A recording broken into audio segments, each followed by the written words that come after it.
Talk to Papa.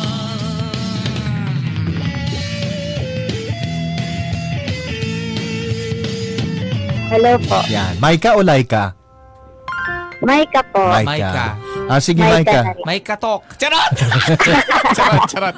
Maika, kasama si Papa Marky at saka si Papa Ace. Balita namin, problemado ka daw. Hello. Hello.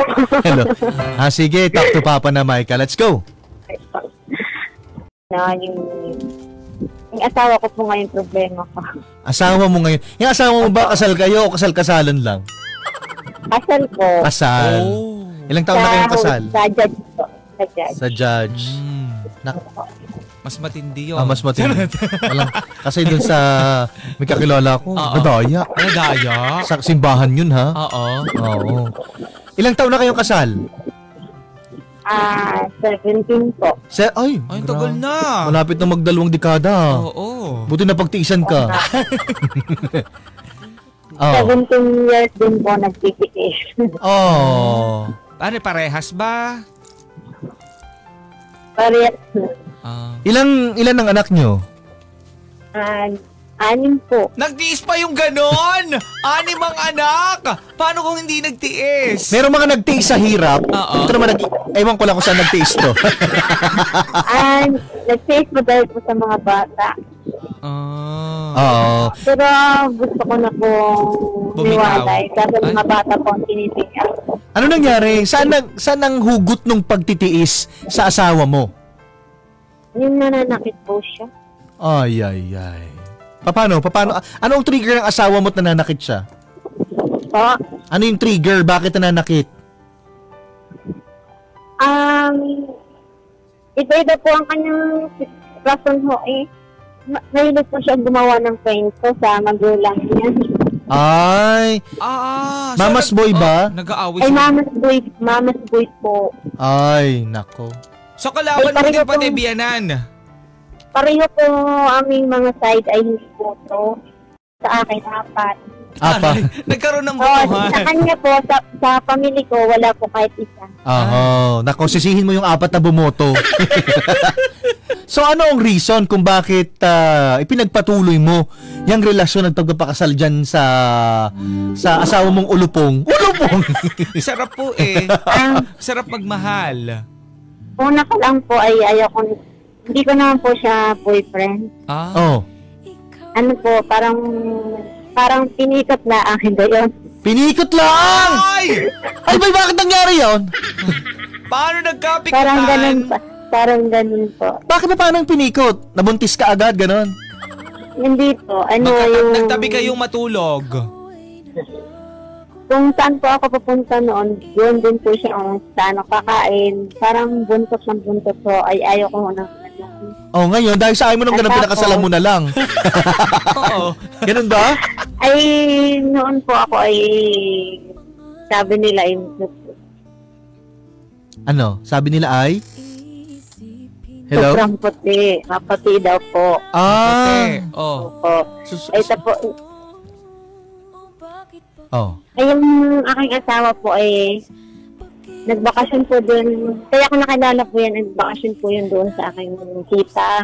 Hindi ko po alam na nandoon siya nakatira. Opo. Nung nagbakasyon po ako, yan, sabi ng aking pinsan ay may gusto daw po siya sa akin. Sabi ko po, yung aking kasama ay may gusto din po sa kanya. Ako wala pong gusto sa kanya. Sabi like, kinabukasan, bumili ko siya ng sinising, ibinigay niya sa akin. So, sa'yo, nag-propose na. Sabi ko, bakit mo ako binibigyan ng singsing? Sabi niya, basta itago mo lang. Itago mo lang. Sabi ko, hindi pwede. Bakit doon sa ko makakalinig ang hugasan mo, bakit mo ako binibigyan ng singsing? Ay, tinanggap mo naman. Hindi ako mahilig sa alahas, sabi ko ganun sa kanya. Sabi ko, yung aking kasama may gusto sa'yo, yun ang bigyan mo. Sabi niya, ayoko, wala akong gusto sa kanya, ikaw ang gusto ko. Ay! Ganda! Iba! Sabi ko, sabi ng aking kasama, sabi niya, akin na lang ang sing-sing. Sabi ko, hindi, ibabalik ko to sa kanya. Hindi, isang la. Akin na lang. Sabi ko, hindi, ibibigay ko to ulit sa kanya. Inadala sa akin yung aking kasama at bakit ko daw ibibigay doon sa lalaki. So, dahil sa sing-sing na yon, nagsimula na yung love story nyo. Opo. Okay, paano kanya napilit? Yung aking tatay po ay nagbakasyon po din doon sa tita ko. Ay, ibabalik na po ako doon sa aming probinsya. Ayaw pong pumayag nung naging asawa ko ngayon na hindi siya kasama. Hello? Sabi po ng aking tatay, hindi pwede kang kasama dahil baka sabihin ng mga tao na nagdala daw po ako ng lalaki doon sa aming probinsya. Oo nga, yun talaga mangyayari. Tsaka tingin nila, ay, jowa yun. So dahil, naisama ba sa probinsya? Nag-iiyak-iyak po. Tapos nagkulong po sa banyo. So yung papakamatay daw po siya. Ay. Opo. At 2 oras po na sa banyo, ay natakot na po kami. Baka kami, yung mga pamilya niya kung bakit. Kami ginibaho yung pinto ng banyo. Nung CR. So naisama siya sa probinsya? Opo. Nakasama din po siya. Pero hindi po sa amin. Doon po sa kanyang kamag-anak. So dahil doon ay naging mas malapit na kayo sa isa't isa? Hindi po, hindi pa rin po. Paano? So ano nga? Hindi, ganito na lang. Po yung... Doon na lang tayo sa papaano ka na pa-oo, ganon. May mga tao po kasi po na dahilan kung bakit kami nagkatuluyan. Kasi lagi kayo magkasama. Parang... Binubuyo-buyo. Parang sabi nila na may nangyari nito sa amin. Sa totoo, wala naman po. Parang... po. So bumigay pero na. Pero may boyfriend po ako noon. Hindi ko na po nabalikan. Dahil nga, hindi na ako pinaalis ng aking tita. Gawa daw po ng lalaki. Pinagsabi daw po na may nangyari sa amin. O yun. Baka daw po malaman na aking mga magulang na buntis ako. Hindi ka naman buntis. Wala nga nangyayari sa inyo. Wala po. Alam mo, ganyan talaga pag walang tiwala sa mga magulang mo. Kung ano-ano kasi pinagagawa mo. Kaya kung anong sabihin ng ibang tao, pinaniniwala, mga magulang mo din walang sariling bait. Pati mga tsahin. Oo. Diba? Akalain mo yun, napaikot kayo ng isang tao? True. Ang pamilya mo, ang tiyahin mo, pati ikaw? Wala kayong nagawang buong angkan? Diba? Nako, mga kapuso. Ang saklap nun. Oo, kasi ang tingin nila dati, kahihiyan sa pamilya. Kaya, napipilitan yung iba. Yung taga-kapitbahay ko nga pa, nakasabay lang. Tapos pinagdala ng sapatos. Naging mag-asawa. Ay, grabe. Nako. Ganun noon. Wala kayo dun sa kakilala ko. Ano nangyari? Nako, nakasampung lalaki hanggang ngayon single pa. Kahit nung umpisa pa lang, Opo. na ikinasal kayo? Opo. Actually, nung papunta pa lang kami sa kasal mismo, kakasal pa lang, ay parang tinakat na po ako. Sabi po na lalaki, wakakasal ka pag masakas. Bilisan mo kung ayaw mo, umuwi ka na. Doon di ka umuwi. Oo, pinauwi ka naman pala. Tingnan mo ka. Binigyan ka ng chance na mag-decide para sa iyong kinabukasan at sarili. Ikaw lang talagang matigas ang ulo. Dapat umuwi ka. Ay, buntis na po ako. Nauna. Tingnan mo. Inapang. Wala ka na namang nagawa. Oo. Napilitan ka na naman. Opo. Hanggang sa naka-anim ka na, napilitan ka pa until now. Opo, ganun na nga po. Dahil hindi po kami makabuo pag pinipilit po ako. So, ibig sabihin, wala ka talagang boses sa relasyon na ito at wala kang sariling desisyon. Nakadepende ka na lang doon sa asawa mo kung hihinga ka o hindi. Ganun ba yon? Ayoko. At ayoko din po sa kanya mama's boy. Kung ano pong sabihin ng kanyang ina, yun din pong sinusunod. Ay pati po ang aking binan, nakikimali-mali. Pinag-aaway po kami. Pinag-aaway pa kayo. Opo. Oo. So, ang daming dahilan para iwan mo, pero pinili mo pa rin manatili. Dahil po sa mga bata. Okay. Bakit? Bakit mga bata? Naranasan ko po kasi walang ina. Kaya ayaw ko po maranasan nila. Ang hirap po kasi walang ina. Pag iniwan mo ba yung mga bata mawawalan ng ina? Ibig ko pa sabihin dahil na yung asawa ko po hindi maano sa bata. Wala naman siyang pakinabang eh. Okay. So, kumusta ang buhay mo sa kanya? Like, okay naman siya, nagpo-provide para sa pamilya, guminhawa naman ang buhay mo. Nagpo-provide po siya, kaso po, hindi po nagbibigay ng pera sa akin. Magkakaroon lang pong pera pag sa mamang sabihin pero tunay, para pong niniig kayo bago ako bigyan. Kailangan mo naman kasi magtrabaho ka. Kailangan mo na magsiping. Magniig. Nakakaloka yung niig. Pero nakakaloka na. Magbayad po. Oo. Pag walang ganun, di ka bibigyan. Opo. Kaya nakarami, naka-anim. Oo. Ang target ng asawa, 12 para isang basketball team. Nako, parang nakakulong ka na sa isang relasyon na. Ayaw niya po akong nalabas ng bahay. Ayaw niya po akong panoorin ng TV o kaya makinig ng radyo, cellphone. Gusto niya na sa loob lang po ng bahay. Nako. Sabi ko maluloko na ako dito sa loob ng bahay. Bakit ayaw po ako dyan? Kahit po pagpasyal dun po sa akin mga kamag-anak, ayaw niya. Okay. At tapos may mga sinasabi din po ng mga tao na saksakin ko na lang daw po pagtulog. Seryoso. Grabe. Seryoso. Tutulan ko na lang daw po ng araw. Mga ganun po mga sinasabi ng kaya hindi po sila sa akin. Hindi ka nakakalabas ng bahay? Pag hindi umaalis yan sa bahay? Nakabuntot po. Paano nagtatrabaho yan? Oo, ano ba trabaho niya? Nga po. Ha? Makahawak lang po ako ng cellphone pag naalis po siya. Pero minsan po, tinatago niya ang cellphone. Wala kang chance na makatakas dyan? Man lang? Hindi po. Makatulad po nung namatay po ang aking lola, hindi, tawag pa lang nga kamag-anak ko. Sa kanya po ang cellphone tinago niya. Kaya lalo po nagalit ang mga kamag-anak ko sa kanya. Ala? Ano yun? Sus Mariosep. Ano ba klaseng lalaki nakuha mo? Kaya nga po. Ay, ganito mo, sariwa pa nga ng June. Anong nangyari ng June? Nanakit po. Nanakit din po. Kaya sabi ko, parang taon-taon, bawat taon po, buwan-buwan. Bayon po ang ginagawa. Parang gusto niya po lagi. Ayaw niya po akong patulogin sa tanghali. Lagi niya po akong magtatrabaho pag nakikita. Pero sa bahay ka lang, ang trabaho mo? Siya? Opo, sa bahay. Ano ba trabaho niya?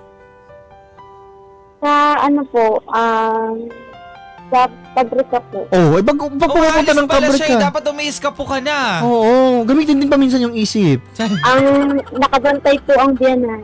Sus Mariosep, matanda na yun. Hindi na makakakilos. Atake na yung kurima nun. O kaya ipabarangay mo na lang. Wala ipik. Walang ipik. Ano pa barangay? Bakit ano sinabi mo sa barangay na pumunta ka? Yung nga po, buntis pa po ako, sinaktan niya po ako. Wala, kakilala po kasi nilang mga tao dito. Taga saan ka ba? Taga saan ka? Pampanga po. Yung, saan kayo nakalugar ngayon? Sa Bulacan po. Saan sa Bulacan? Hindi ko naman sabi. Alak ka, patay ka diha. Sige, marami nakikinig sa atin ngayon. Ano ang gusto mong itanong sa ating mga bida-bida? Ang tatanong ko lang po kung mag-i-stay pa ba po ako? Serious? Makalipas ang 17 taon. Naawa po ako sa mga bata. Gusto ko pong mag-abroad. Marami po ilan taon na yung bunso mo? 2.5 po. Ito ang tanong ko sa iyo. Makapunta ka pa yan ng abroad sa Pampanga, hindi ka nga makapunta. Ang gusto ko nga po tumakas. Pero nagsasama pa kayo up to now? Opo. Hindi na po sasama po sa isang bahay pero wala pong hiwalay sa loob ng bahay. Siguro pag kailangan ka lang at saka pinupuntahan, no? Oo. Nako, mga kapuso. Ay parang ko na lang parang alipin baga, nakahawla na lang siya. Yes. Kumbaga yung ibon kukunin na lang pagkailangan. Tapos sasabihin, magsalita ka kung magsasalita ka. True. Hininga ka, hinga! Po ating bida. Ay, mahirap yun. Ganung sitwasyon niya. Nakakatakot ng sitwasyon na meron siya. Pero ang masakit dito at hindi sa hinahayaan niya kasi. Nasanay na lang siya ng ganun. Kasi kung aalis siya, pagkatapos may 6 siyang anak, nagpadami pa. Pagkatapos ngayon hahabulin nung kuha ng biyanan. True. Siguro kahit isa doon may madadagit na isa yung biyanan. Gusto ko yung nadagit. Nadagit. Paano nating bida? Sa kalunos-lunos sa sitwasyon na meron siya. Nako. Basahin natin ang komento ng ating mga bida-bida. Sabi dito ni Tessa, umiska po ka na dyan habang may pagkakataon pa. Dumiskarte ka na paano ka makakatrabaho at kumita ng malaki para makuha mo mga anak mo. Soon, hindi ka alipin ng asawa mo. Nako, sabi ni Mine, ang hirap ng sitwasyon mo, te. Kasi totoo lang, bilang ina, hindi na sarili mo ang iniisip mo kundi yung mga bata. Tunay. Kaya siguro siya talaga nakulong O kasi paano yung mga bata? True. Diba? Siguro kung wala kang sabit, baka matagal ka na makatakas. Pero dahil sa 6 na anak mo, napakahirap talaga umalis. Iwan mo na yan! Wala namang magagawa yan kung ayaw mo na talaga. Takas na lang kayo ng mga anak mo. Ang dami, 6 kayo. Hindi kayo pa sa tricycle. Hindi ka siya? Oo, Pops. Kuha na lang sa sa jeep. Dami niya, diyan hindi pwede ngayon maulan. Ay, naku. Sa isang araw, maulan pa rin bukas. Tinago pati nung asawa yung payong. Charat. Sabi ni Aileen, ate, di mo kailangan itanong kung magstay ka pa. Just me, yung marimar. Dinaig mo pa yung mga presyo sa kalagayan mo. Ang gawin mo, maging mapagmatsyag ka, ha? Yes. Aralin mo kung paano ka makakaalis dyan at makahanap ng tulong sa labas. Samahan mo din ng dasal. Hindi ka niya papababayaan. Diyos me!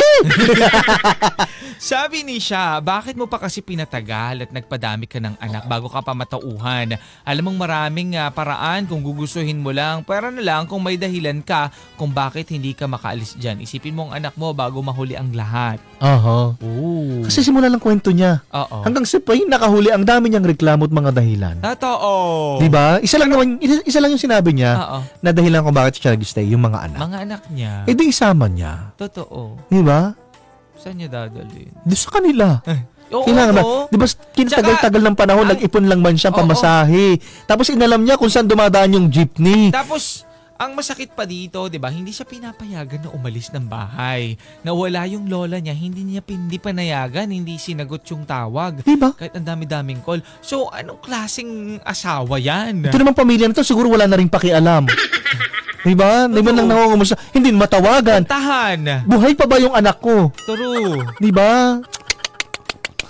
Ganito talaga nangyayari kapag yung ibang tao nagde-decide sa buhay natin. True. Diba? Napaikot na't lahat. Diba? Maria Joseph, sabi dito ni Blue Dragon Scholar, hindi mo deserve yung ganyang impyernong treatment na natatanggap mo sa asawa mo. Do something para makayanan, makawala kayo ng mga anak mo dyan sa hawla na yan. Ito naman si sino to? Sino Mary yan? Jane. Dapat noong 1 o 2 pa lang, gumawa ka na ng paraan para iwan asawa mo. Kung gusto talaga may paraan, pero bakit nagpadami ka pa? Ay, nako. May mga tao talagang ganun. At saka, hindi talaga, no? Kasi, depende kayo sa treatment. Kasi naniniwala ako, ang pag-ibig kasi natututunan yan. Eventually, yung tao nagpakasal ka, tapos hindi mo mahal, pero eventually, along the way, minamahal mo na siya. May mga ganon. So kailangan, feeling mo ba natutunan ng mahalin? Di pa din. Pero nangyayari kasi yon. Hindi, may mga tao talagang ganito. Ang very submissive. Yung kailangan nila ng taong dominante. Tapos iko-control sila. Pagkatapos parang wala na silang power. Tapos nakadepende na lang sila sa tao na tulad nito. May mga pagkakataon na nagrereklamo sila, pero wala silang ginagawa. Walang magawa. Puro sigaw lang. Di ba? Puro iyak lang. Ganun talaga. Pero walang magawa. Nako may patutunguhan pa ba mga panaghoy? Ibalik natin ating bida. Hello? Maika. Maika? Ako si Maika. May connection pa kaya siya? Oo, mukhang may katok na. Ay! Wala na siyang connection. Yan. Madaling sabihin ng mga marites. Ito. Anong sabi? Si Jeline. Madaling sabihin ng mga marites na umalis ka na dapat. Ganito, dapat ganyan. Kasi wala kayo sitwasyon. Maraming dahilan si Carl na hindi natin alam. Palakasin nyo na lang ang loob niya. Sabi ko nga kanina, dapat sa loob ng halos 2 dekada, kahit man lang isa doon na plano niya. Totoo. Diba? Kung saan yung sakayan ng jeepney. Naku, ayaw na wala na. Walang plano eh. Paano na naman to? Magkasama sila sa bahay. Diba? Tingin ba niya papayagan siya? No? Siyempre, hindi. Alam ba naman niya? Hindi na magbabago itong lalaki na ito. Oo. Sana'y bumalik siya sa linya. Wala na, mukhang hindi na makakabalik. Nako. Pero nakikinig naman yon. Oo. Talk to Papa.